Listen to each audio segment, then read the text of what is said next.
дайындайтын боламыз. Негізі көп адамдар осы сүйекті менсінбей тағам ретінде қарамайды, алайда барлық дәрумендердің барлығы осы сүйектің құрамында болып табылады. Құрамында кальций, магний, фосфор және де бұл бізде табиғи коллагеннің негізі көзі болып табылады. Ең бірінші ыдысымызға толықтай сүйегімізді салып, суымызды құямыз. Беті толық жабық болу керек сүйектердің.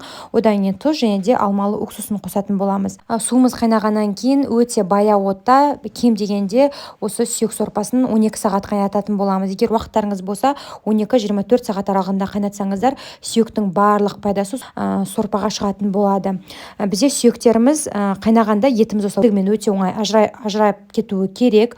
Етімізді толықтай 12 сағатмен қайнаттым. Етімізді сүйектен ажыратып аламыз және де сорпасын осы сито арқылы сүзіп, банкамызға немесе басқа ыдысқа құйып аламыз. Сорпаларды банкаға қатты толтырып құймаңыздар, кішкене орын қалуы керек, өйткені салқындағаннан кейін ол сәл көтерілуі мүмкін.